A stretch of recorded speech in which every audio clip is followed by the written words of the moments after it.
Francine Lobo, présidente de la fondation Francine Lobo, leader de l'ONG Congolese Women for Peace, ainsi que membre du groupe G100, fait partie des heureux invités du Parti républicain à la cérémonie d'investiture du président Donald Trump aux États-Unis d'Amérique.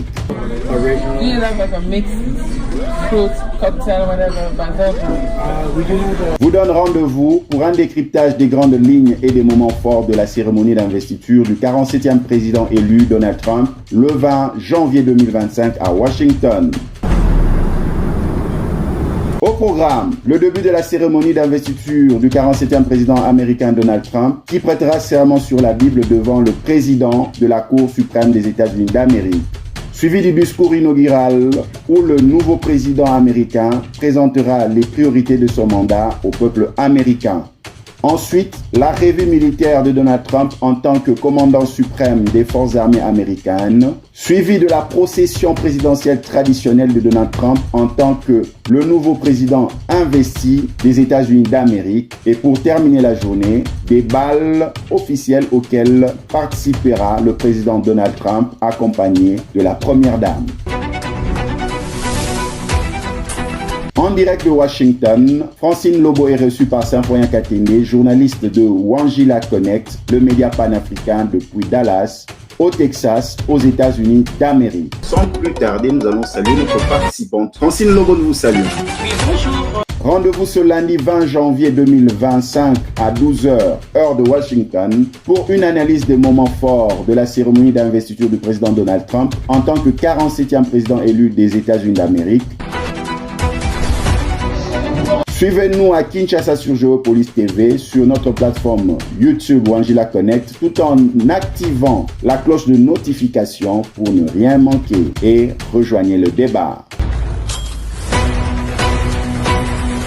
Wangila Connect, connectez l'Afrique au monde.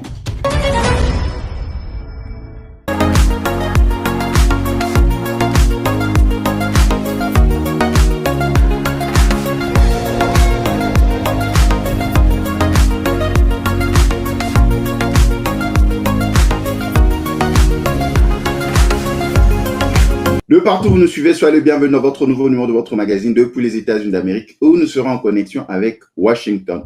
Comme vous le savez, ce 20 janvier 2025 est une journée spéciale. C'est la journée d'investiture du nouveau président des États-Unis d'Amérique, le 47e président Donald Trump, et c'est une grande cérémonie. Quelles sont les étapes importantes de la cérémonie d'investiture d'un président américain? Nous commencerons par la prestation de serment sur une Bible, l'exercice que va faire Donald Trump. Nous allons passer par le discours inaugural en tant que 47e président des États-Unis élu. Le président qui passe en revue l'armée américaine en tant que le commandant suprême des armées américaines. Et nous allons terminer par deux événements qui sont importants. La marche des présidents, comme il en est de coutume, ainsi que la manifestation qui sont des bals où le chef de l'État est accompagné par la première dame. Pour en parler, nous avons l'insigne honneur de recevoir pour vous Francine Lobo, qui est la présidente de la fondation Francine Lobo. Elle est leader de l'ONG Congolese Women for Peace, ainsi que membre de G100. Sans plus tarder, je vais saluer notre intervenante depuis Washington qui a eu cet honneur d'être invitée par le Parti républicain à participer à cette cérémonie d'investiture. Francine Lobo, nous vous saluons. Bonjour, bonsoir chez vous. Francine Lobo, nous sentons déjà la joie qui est en vous parce que vous avez depuis le début soutenu le Parti républicain et vous avez soutenu la candidature de président Donald Trump, ce qui était un peu mal perçu par ceux de votre communauté, vous étant noir, issu de la diaspora, soutenir Donald Trump, qui est un peu dur par rapport à l'immigration et toutes ces questions, mais vous avez votre conviction et le Parti républicain vous a invité à prendre part à ces assises parce que vous avez soutenu le Parti républicain ainsi que la campagne de Donald Trump. Mais nous allons commencer par la première question. Comment vous sentez-vous? Parce que là, vous êtes à l'hôtel, vous revenez de la cérémonie, Sonalem, vous êtes à l'hôtel. Quelles sont vos impressions Francine Lobo. Entre une très, très grande cérémonie, bien que le froid était au rendez-vous, mais c'était une très, très, très grande cérémonie. En tout cas, comme la fois passée, je crois que vous m'avez reçu et nous avons parlé des élections et je vous ai donné la différence des deux électeurs, des deux candidats électeurs qui étaient Madame Kamala Harris et bien sûr Donald Trump. Je vous disais que parmi les deux, il y avait un poids qu'il fallait mesurer et la balance allait plus haut du côté de Kamala, qui veut dire donc elle perdait le poids, et la balance allait bas du côté de Donald Trump parce qu'il gagnait de poids. Donc, nous avons pris tous les issues nécessaires internationales et nationales de ce qui se passe aux États-Unis et dans le monde. Nous avons essayé de mettre sur une balance et c'est comme ça que le parti que j'ai dû choisir, c'est bien sûr le parti républicain. Nous avons travaillé dur pour ces élections et vraiment, la cérémonie s'est très, très bien passée. Un monde fou et vraiment, il était à l'honneur. De partout où vous nous suivez, nous sommes en connexion avec Washington où nous sommes en train de faire le décryptage de la cérémonie d'investiture du président Donald Trump.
De retour sur ce plateau numérique, nous sommes en connexion avec Washington, où nous retrouvons Francine Lobo, qui a participé à la cérémonie d'investiture en tant qu'invitée du Parti républicain qu'elle a soutenu. Francine Lobo, comment vous avez pu avoir cette invitation? Sur la toile, il y a cette polémique que c'est une cérémonie ouverte, tout le monde peut participer. Mais comment vous avez fait avec le Parti républicain pour avoir votre invitation? Êtes-vous membre du Parti républicain, Francine Lobo? En fait, il faut savoir que quand on vient dans un pays, mais sinon, je venais d'arriver et c'était la politique qui était sur la table, c'était la politique des démocrates.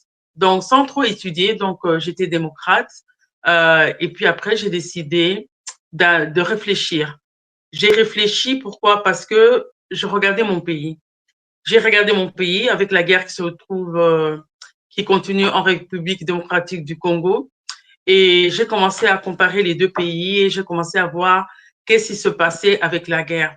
Alors, étant activiste et étant la présidente de mon ONG, Congolese Women for Peace, et de ma fondation Francine Lobo Foundation, j'ai décidé alors de prendre une décision ferme concernant ma vie politique. Donc, c'est comme ça que j'ai choisi le Parti républicain. Et dans le Parti républicain, j'ai commencé à être aussi activiste, à essayer à travailler. Et vous savez que tout se passe dans les communautés, dans les villes, dans les villages, comprendre la population, les expliquer, leur donner les pour et les contre. Pour votre question concernant l'invitation, donc plus vous êtes actif, quand tu donnes, quand tu participes, c'est toi qui passes devant. Donc, quand tu participes pas, quand tu ne donnes pas, bien sûr, tu viendras à l'inauguration à Washington, mais tu vas assister comme tout le monde, donc dans la file de tout le monde, tu vas assister à l'inauguration. Mais après l'inauguration, il y a plusieurs parties. Il y a des dîners, il y a des lunchs, il y a des fêtes. Mais pour participer à ces fêtes, à ces dîners, il faut avoir l'invitation, bien sûr. C'est pas tout le monde qui va y entrer. C'est ça la différence. Donc, la cérémonie, elle est ouverte au public, mais la réception n'est pas ouverte au public. Donc, il y a une différence entre la réception et la cérémonie. Tout le monde est invité à la cérémonie, mais tout le monde n'est pas invité à la réception. Francine Lobo, c'est très clair, même si nous voyons des rédactions déjà sur les réseaux sociaux dire elle est contre l'immigration ou quoi, mais nous allons poser ces questions. Mais Francine Lobo, voilà. Selon vous, de manière palpable, qu'est-ce qui a fait que Kamala Harris puisse perdre face à Donald Trump? Il y a plusieurs points qui ont permis au président, parce qu'il est président maintenant, au président Donald Trump a bien sûr gagné ses élections. La première chose, il faut dire que Donald Trump a une base électorale très fidèle. Donald Trump a fait 4 ans, il y a quelques années, avant Biden, et il faut savoir que les électeurs sont restés fidèles à Donald Trump. Ils ont continué à suivre les pages de Donald Trump. Ils ont continué à donner pour Donald Trump. Donc, ils étaient vraiment fidèles à lui. Ils ont continué à être fidèles à lui. Donc, sa base électorale, elle était déjà très forte au début de ces élections pour devenir le 47e président des États-Unis. Et il faut dire aussi, il y a le système de la réélection. Vous savez que l'histoire de Nixon en 1960, il était président. Et après, en 1964, il a perdu, mais il est revenu en 1968 très fort. Donc, l'histoire nous montre déjà que quand un président est président et qu'il rate les élections les années qui suivent, il a une chance de revenir aux élections et de revenir très fort. Il faut dire aussi que le média joue un très grand rôle dans la culture politique aux États-Unis. Trump a utilisé les médias sociaux du jour. Les médias sociaux du jour, c'est quoi?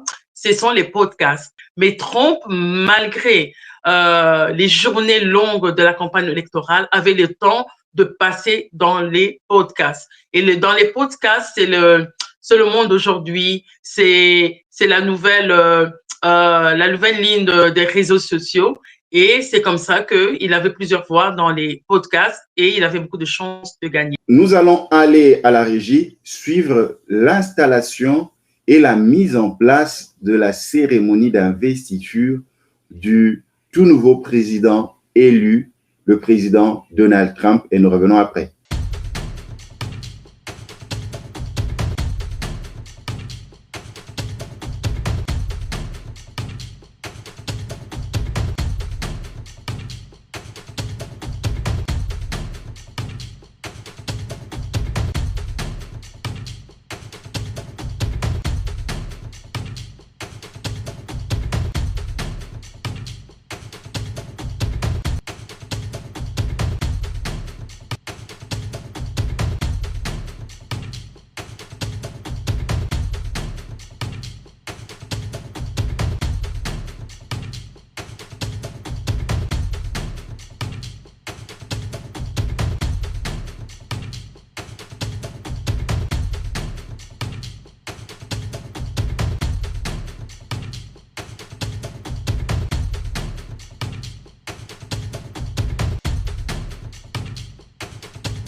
De partout où vous nous suivez, vous êtes dans votre nouveau numéro de votre magazine où nous recevons depuis Washington, Francine Lobo.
De retour sur ce plateau numérique, nous sommes en connexion entre Washington et Dallas, où nous sommes en train de débriefer sur la cérémonie d'investiture du 47e président américain Donald Trump, dans laquelle Francine Lobo a eu l'honneur d'être invitée par le Parti républicain. Quelle est la symbolique de prêter serment pour le président Donald Trump sur la Bible devant le président de la Cour suprême américaine? Bon, si vous regardez bien, vous allez voir que depuis 1786, si je ne me trompe pas, depuis George Bush, les présidents prêtent serment sur la Bible. Ce n'est pas une constitution, mais c'est devenu comme une habitude, quoi. Lors de son investiture en tant que 45e président des États-Unis, Donald Trump a prêté serment sur une Bible, bien sûr, comme c'est la tradition pour la plupart bien sûr, des présidents américains. Cette pratique trouve ses racines dans l'histoire des États-Unis, où les présidents, qu'ils soient religieux ou non, ont souvent utilisé la Bible pour prêter serment en tant que symbole de leur engagement solennel envers le peuple américain et la Constitution. Francine Lobo, selon vous, vous qui êtes à Washington, vous qui avez participé à la cérémonie d'investiture du président Donald Trump, comment le peuple américain a reçu son investiture? Comment ils ont ressenti ça? Nous, de notre côté, en tant que républicains, nous sommes dans la joie. Ce que j'ai vu pendant l'investiture, j'ai vu qu'il n'y avait pas de problème racial. Les Blancs et les Noirs s'embrassaient. J'ai vu qu'il n'y avait pas le sexisme. Les femmes et les hommes s'embrassaient. J'ai vu aussi qu'il n'y avait pas un problème d'âge. Je voyais les grands-parents, les parents, les enfants, les petits-enfants s'embrasser, être contents. J'ai vu que l'Amérique a retrouvé un peu sa face qu'elle a perdue depuis des années, sa face qu'elle a perdue devant le monde, sa face qu'elle a perdue dans son propre pays. Les États-Unis qui mettaient toujours la famille devant. J'ai revu cette gaieté dans les visages des gens. J'ai vu ces pleurs dans les visages des gens. La joie est immense parce que la majorité des gens ont vraiment voté pour Donald Trump. Donc, les vrais résultats des élections, on le voit aujourd'hui et on voit l'Amérique, des Noirs, des Blancs, des jeunes, des vieux se lever pour dire oui, nous t'amenons à ton bureau, le bureau ovale à la Maison-Blanche. Francine Lobo, lors de la prestation de serment du président Donald Trump en 2017, en tant que 45e président, il faisait froid à Washington. Cette fois-ci, vous avez remarqué qu'il fait encore plus froid qu'avant. C'est la raison pour laquelle on a dû délocaliser et faire cette cérémonie dans une salle fermée. Non, l'inauguration de Trump il faisait pas plus froid que l'inauguration de Biden. À l'inauguration du président Biden, il faisait tellement froid, les gens étaient dehors et beaucoup de gens avaient attrapé froid. Et vous savez que ce pays, c'est un pays de règlement. C'est un pays où il faut, on peut vous traduire en justice juste pour une toux. Alors, ils ont préféré mettre les gens au chaud au Capitole pour tout justement protéger les gens contre le froid. Donc, c'est un signe déjà que le président Donald Trump va travailler pour le peuple. C'est un très grand signe. Nous allons aller à la régie, suivre la prestation de serment et tout ce qui s'est déroulé, parce que Francine Lobo a participé aussi à cette cérémonie. Nous suivons les images et nous revenons après pour commenter. Please raise your right hand and repeat after me. I, Donald John Trump, do solemnly swear. I, Donald John Trump, do solemnly swear. That I will faithfully execute. That I will faithfully execute. The office of President of the United States. The office of President of the United States. And will, to the best of my ability. And will, to the best of my ability. Preserve, protect, and defend. Preserve, protect, and defend. The Constitution of the United States. The Constitution of the United States. So help me God. So help me God. Congratulations, Mr. President. De partout où vous nous suivez, nous sommes en connexion avec Washington où nous sommes en train de faire le décryptage de la cérémonie d'investiture du président Donald Trump.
De partout où vous nous suivez, vous êtes dans votre nouveau numéro de votre magazine Depuis les États-Unis d'Amérique, où nous sommes en connexion entre l'État du Texas et Washington DC, où nous recevons pour vous Francine Lobo. Francine Lobo, le grand discours attendu par le peuple américain, ceux qui étaient avec vous lors de la cérémonie d'investiture du 47e président, fidèle à sa ligne éditoriale, le président Donald Trump a présenté sa vision, ses priorités pour le peuple américain. Comment vous les avez reçues? Il est resté fidèle avec ses paroles de campagne, il est resté fidèle à lui-même.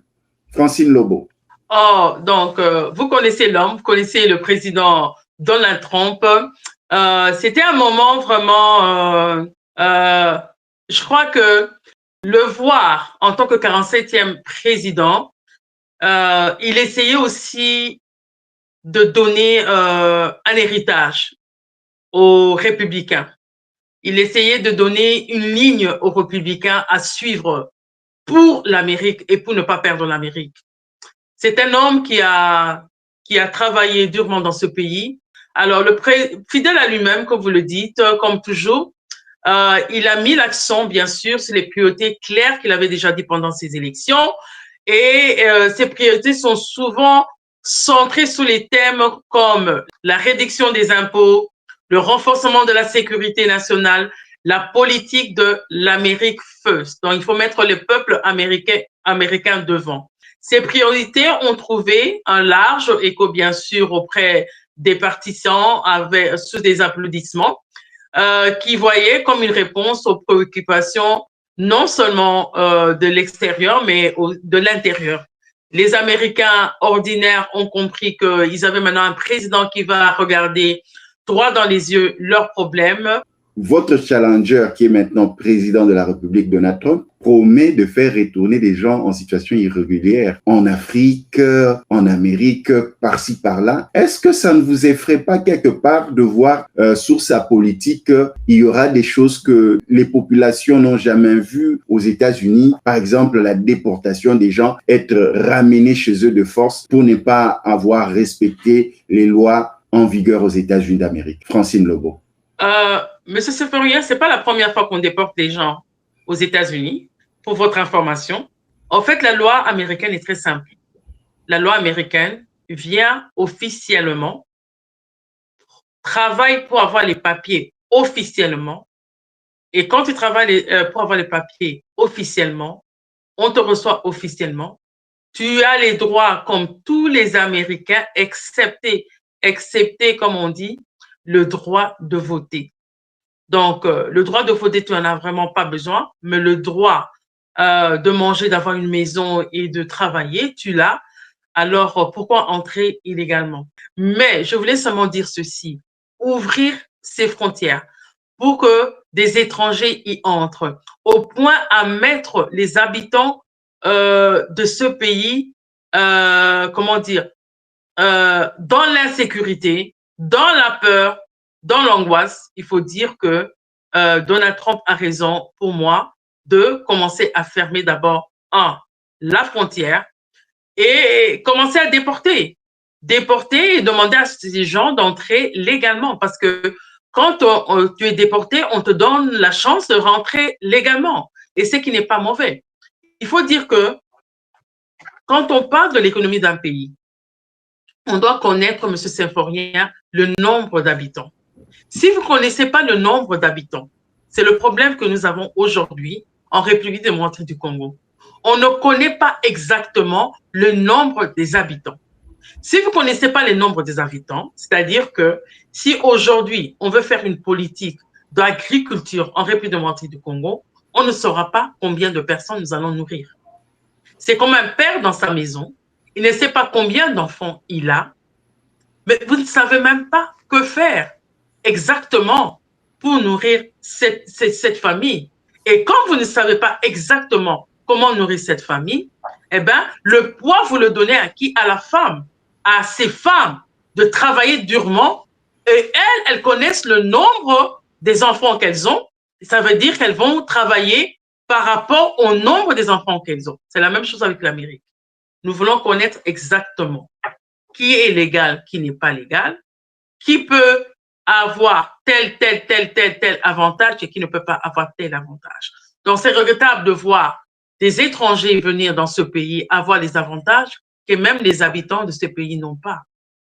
Donc, sa politique de la frontière, je suis à 90% d'accord avec ça et on attend dans les jours à venir, dès demain, ce qui va se passer. Vous êtes africaine parce que beaucoup qui vous suivent dans la diaspora partout se posent la question, mais comment une femme africaine qui aide les personnes vulnérables en RDC être pour la politique de Donald Trump? Donc, votre message serait que si vous voulez vivre aux États-Unis d'Amérique, sous l'ère Trump, sous la présidence de Donald Trump, il faut vivre dans la légalité, entrer régulièrement dans le pays de manière légale, avoir tous ces documents, remplir les conditionnalités et n'est pas versé dans des activités illicites ou la criminalité. C'est ça, Francine Lebeau, votre message? On sort, on ne suit pas le code de la route. Le code de la route dit stop. Four ways, ça veut dire stop. Quand on dit stop, four ways, ça veut dire que tu t'arrêtes. Le premier qui s'est arrêté passe. Le deuxième qui s'est arrêté passe. Le troisième et puis le quatrième. Parce que là, peut-être qu'il n'y a pas des feux de signalisation, c'est le premier venu, le premier à partir. Le premier venu, le deuxième. Mais toi, tu n'as pas voilà, toi, tu n'as pas étudié ça, c'est en anglais, c'est compliqué. Tu n'as pas eu le temps de comprendre tout ça là. Alors, qu'est-ce que tu fais? Tu passes. En passant, il y a celui qui devait passer, passe avant toi. Donc, il y a coalition des voitures. Collision il y a un accident. Voilà. Voilà. En même temps, il y a une caméra qui filme, qui est en train de tout voir. Parce qui que filme, qui envoie et tu vois. Quand on vient, on toque à ta porte, on dit que tu as fait l'accident, tu as cogné une voiture. Par exemple, tu as cogné une voiture, tu as fui, on te suit. Parce qu'il y a des caméras partout, dans les arbres, partout. En ce qui concerne l'assurance. Alors, c'est que nous recherchons, moi j'ai toujours dit, c'est que nous recherchons pour nos pays. La paix que nous recherchons pour nos pays. La guerre que nous ne voulons pas pour nos pays. Les viols que nous ne voulons pas pour nos pays. Eh bien, Donald Trump aussi veut pour son pays. Donc, nous devons le respecter. Nous allons à la régie suivre le discours inaugural du 47e président des États-Unis, Donald Trump. Qu'est-ce qu'il a dit? Quelle est la consistance? Nous allons suivre et revenir après. Thank you very much, everybody. Well, thank you very, very much. Vice President Vance, Speaker Johnson, Senator Thune, Chief Justice Roberts, Justices of the United States Supreme Court, President Clinton, President Bush, President Obama, President Biden, Vice President Harris, and my fellow citizens. The golden age of America begins right now.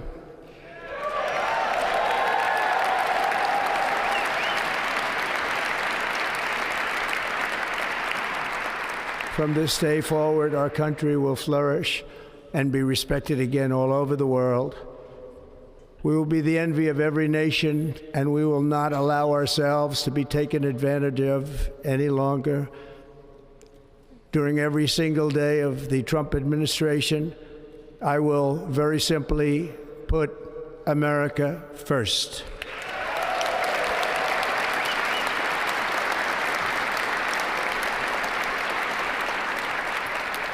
Our sovereignty will be reclaimed. Our safety will be restored. The scales of justice will be rebalanced. The vicious, violent, and unfair weaponization of the Justice Department and our government will end.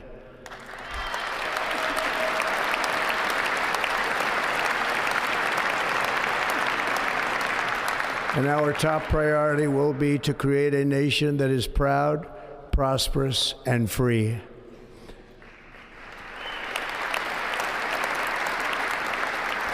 America will soon be greater, stronger, and far more exceptional than ever before. I return to the presidency confident and optimistic that we are at the start of a thrilling new era of national success. A tide of change is sweeping the country, sunlight is pouring over the entire world, and America has the chance to seize this opportunity like never before. But first, we must be honest about the challenges we face. While they are plentiful, they will be annihilated by this great momentum that the world is now witnessing in the United States of America. As we gather today, our government confronts a crisis of trust.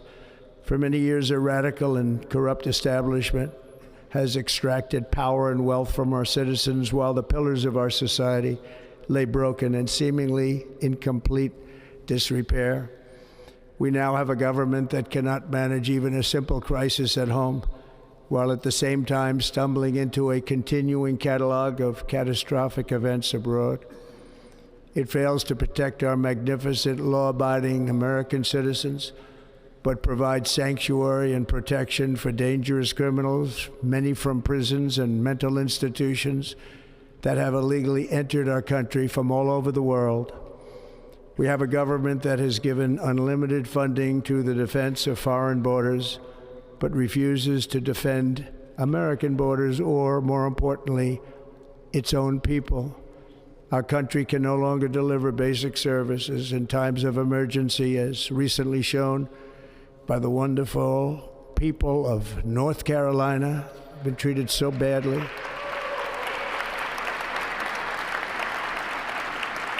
And other states who are still suffering from a hurricane that took place many months ago. Or more recently, Los Angeles, where we're watching fires still tragically burn. From weeks ago, without even a token of defense, they're raging through the houses and communities, even affecting some of the wealthiest and most powerful individuals in our country, some of whom are sitting here right now. They don't have a home any longer. That's interesting. But we can't let this happen. Everyone is unable to do anything about it. That's going to change. We have a public health system that does not deliver in times of disaster, yet more money is spent on it than any country anywhere in the world. And we have an education system that teaches our children to be ashamed of themselves in many cases, to hate our country despite the love that we try so desperately to provide to them. All of this will change starting today, and it will change very quickly. De partout où vous nous suivez, vous êtes dans votre nouveau numéro de votre magazine où nous recevons depuis Washington, Francine Lobo.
De retour sur ce plateau numérique, nous sommes en connexion avec Washington et l'État du Texas où nous recevons pour vous Francine Lobo. Francine Lobo a participé à la cérémonie d'investiture du président Donald Trump parce qu'elle a reçu son invitation du Parti républicain.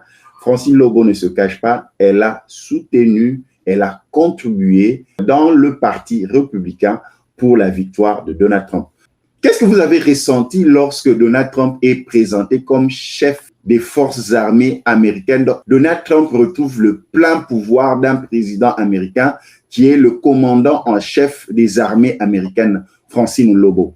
Oui, il faut dire que le passage en revue des forces armées américaines lors de la cérémonie d'investiture est effectivement un moment symbolique fort. Et ce moment marque non seulement une transition formelle, mais aussi un message fort sur l'importance de l'armée dans la politique du président Donald Trump, qui mettra bien sûr en évidence son rôle dans sa vision de la sécurité nationale et de la défense des États-Unis. Donc, une marche solennelle. On a vraiment applaudi pendant ces moments et je crois que l'Amérique est revenue à ses troupes. Pourquoi Donald Trump est si reconnaissant comme ça? C'est sa personnalité. Même on le sent dans ses déplacements lors de la cérémonie. Il avait toujours une pensée envers tous ceux qui l'ont soutenu. Et nous voyons même la joie de Elon Musk. Même dans le bal, nous suivons les images. et vous sentez cette convivialité. C'est en fait une famille qui se retrouve après une bataille pour célébrer la victoire, pour le grand travail qui va commencer. Nous avons vu chez lui la réception qu'il a fait pour Thanksgiving et la deuxième réception qu'il a fait pour le Nouvel An. Et vous allez voir que Donald Trump ne fait pas seul. Sa famille, ce sont les gens qui ont porté sa vision. Sa famille, ce sont les gens qui l'ont aidé à la magistrature suprême. Ses amis, ce sont ces Américains qui travaillent tous les jours pour, bien sûr, la progression de l'Amérique en économie, en sécurité et, bien sûr, en immigration. Ses amis, ce sont les gens qui pensent à lui. Ses amis, ce sont les gens qui ne le critiquent pas. Vous savez que c'était un homme qui a été beaucoup critiqué. Ce sont des gens avec qui il mangeait avant, qui l'ont quitté. Ce sont les gens qui n'ont pas compris sa vision et sa politique. Ce sont des gens qui, bien sûr, qui regrettent aujourd'hui parce que ils sont en train de demander déjà des postes. Les postes, ça se demande pas seulement en Afrique. Ici aussi, on demande des postes. Ils sont là maintenant à courir, à critiquer le parti démocrate pour avoir des postes. Mais je crois que cette fois-ci, ça se fera pas comme avant.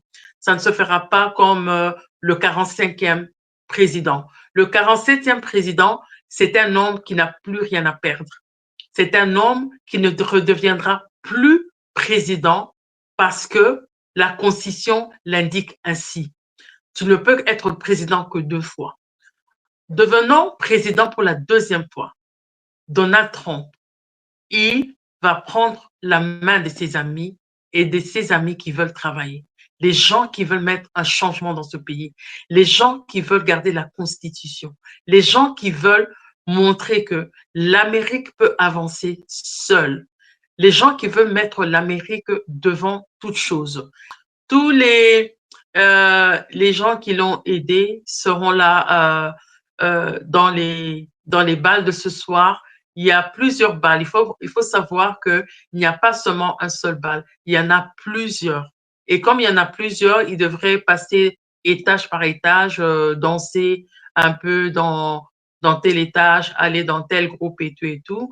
Nous aurons notre groupe aussi là-bas et il passera nous saluer et danser aussi. Donc, ça sera des moments forts, ça sera des fêtes que nous allons jamais oublier, mais le travail commence dès demain, bien sûr, et l'Amérique a besoin non seulement d'arranger les choses qui ont été détruites dans leur pays, mais ils ont aussi le devoir d'arranger les choses qui ont été détruites dans le monde.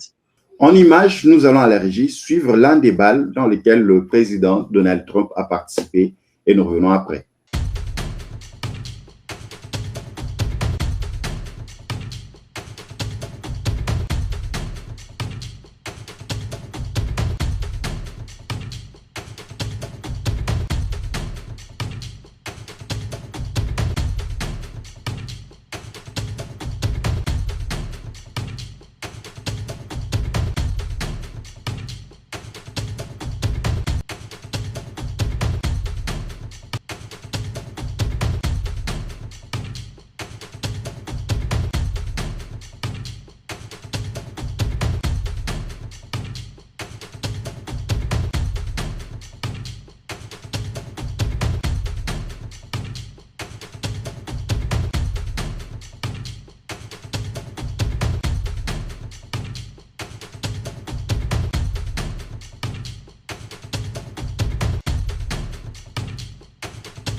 De partout où vous nous suivez, nous sommes en connexion avec les États-Unis d'Amérique où nous recevons pour vous Francine Lobo qui participe à la cérémonie d'investiture du président Donald Trump.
Nous sommes de retour sur ce plateau numérique où nous avons l'insigne honneur de recevoir pour vous Francine Lobo qui a participé à la cérémonie d'investiture du président Donald Trump. Francine Lobo, nous atterrissons, c'est déjà la fin de notre programme de ce jour. Nous allons parler de vous. C'est vrai que vous avez participé aussi au bal parce que comme les téléspectateurs nous suivent, vous étiez à la cérémonie. Pour des raisons logistiques, vous êtes revenu à votre hôtel pour faire cette émission parce que le cadre ne vous convenait pas pour être en live. Il fallait être dans votre hôtel. Mais nous allons aussi parler de vous parce que beaucoup se posent la question, qui est Francine Lobo? Qu'est-ce qu'elle fait? Francine Lobo dans ses 3 casquettes, présidente de la fondation qui porte son nom, Francine Lobo, leader ou présidente de l'ONG Congolese Women for Peace et membre du G100. Qu'est-ce que vous pouvez nous dire, Francine Lobo? Bon, Francine Lobo, donc je suis la présidente et leader d'une organisation non gouvernementale et de ma fondation. Pourquoi l'organisation non gouvernementale et pourquoi la fondation? Au fait, dans mes débuts, quand j'ai commencé à m'intéresser aux problèmes liés aux femmes de la République démocratique du Congo, j'ai ouvert, bien sûr, mon ONG, Congolese Women for Peace, qui veut dire Femmes congolaises pour la paix. Et là, je travaillais beaucoup avec les femmes. Donc, j'essayais de remettre les femmes au travail avec l'autonomisation. J'essayais de changer les mentalités des femmes avec l'éducation et avec la santé. Alors, j'ai compris, après 5-6 ans, j'ai compris que la femme, elle ne peut pas être séparée totalement de l'homme. Parce qu'il faut dire que la République démocratique du Congo, c'est un ensemble de plusieurs communautés.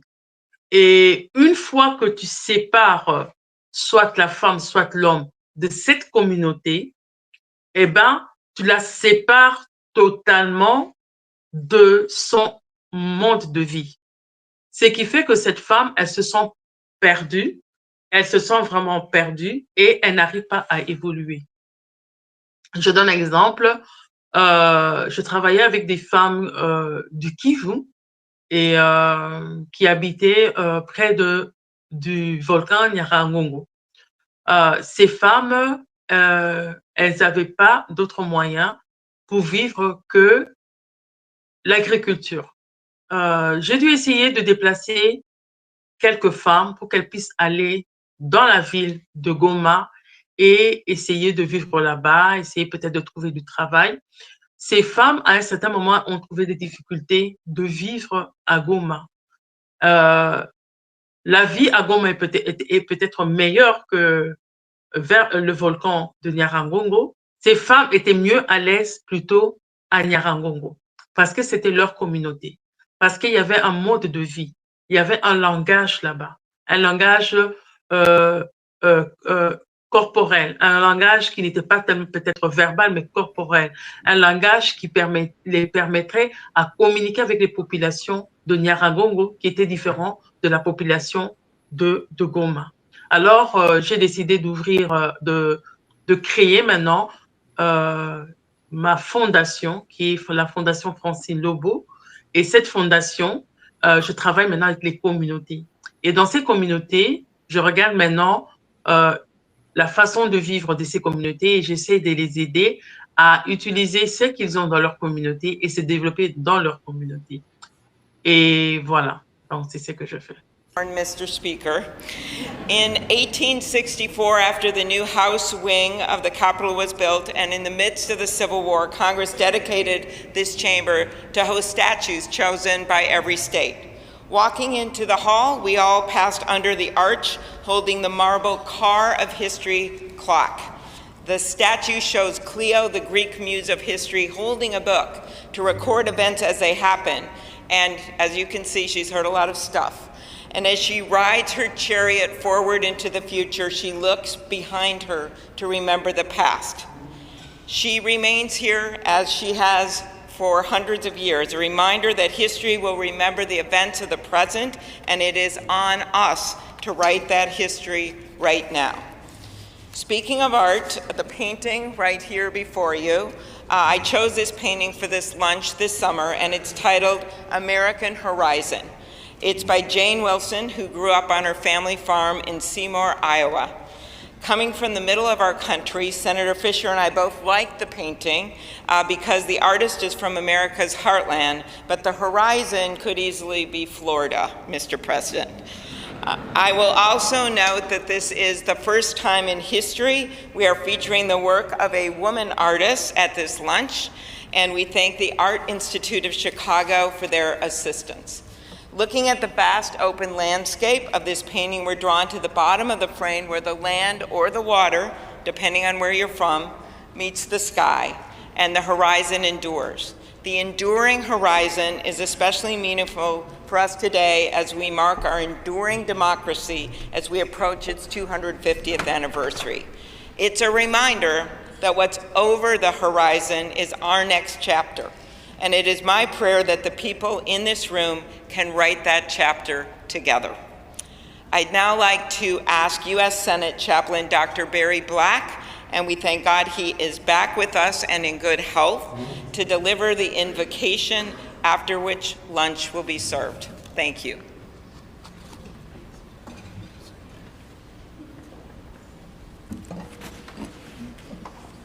Let us pray. King of kings and Lord of lords, whose kingdom is above all earthly kingdoms, and who judges all lesser sovereignties, look with favor upon President Donald John Trump and Vice President James David Vance. Empower them with the wisdom and courage needed for our times. Protect them from the vicissitudes and challenges that obstruct the making of a world.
Francine Lobo, un grand merci d'avoir participé à ce programme depuis les États-Unis d'Amérique.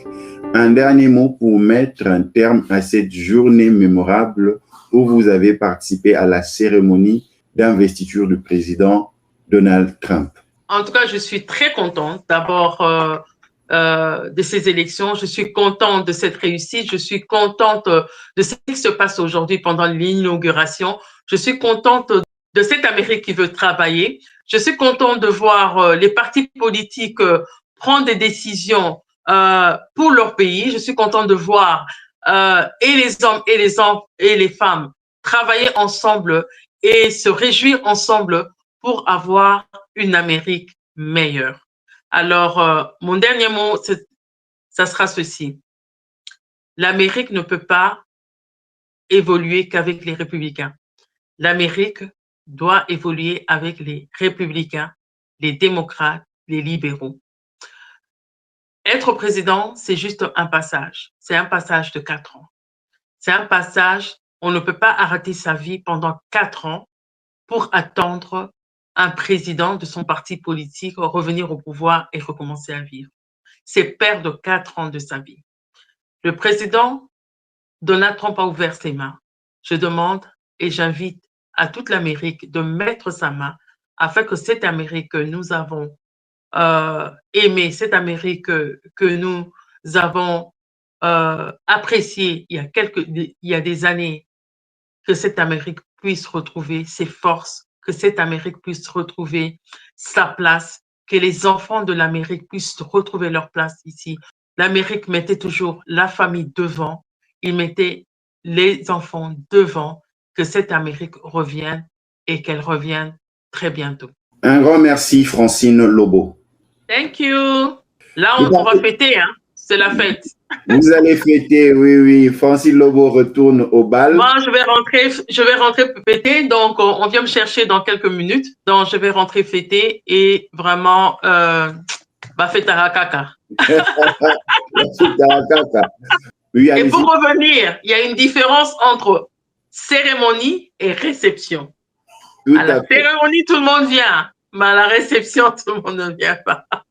Francine Lobo a été invitée par le Parti républicain à participer à la cérémonie et à la réception. Elle fait partie de ces rares personnes qui ont pu recevoir leur invitation parce qu'elle a contribué et soutenu le Parti républicain lors des échéances électorales entre les deux challengers, Kamala Harris et Donald Trump. Elle était dans le camp de Donald Trump. Et pour un aujourd'hui, c'est le 20 janvier 2025. Symphorien Katende est né ce jour. Joyeux anniversaire à moi-même. Une pensée à mon père. Et Happy birthday à ma mère, Madeleine Galula. On va faire des ngébou. Et clin d'œil à mon épouse Lauriane Bilonda, mes enfants que j'aime beaucoup, à mes frères et sœurs. Que Dieu vous bénisse. À la prochaine. Ciao.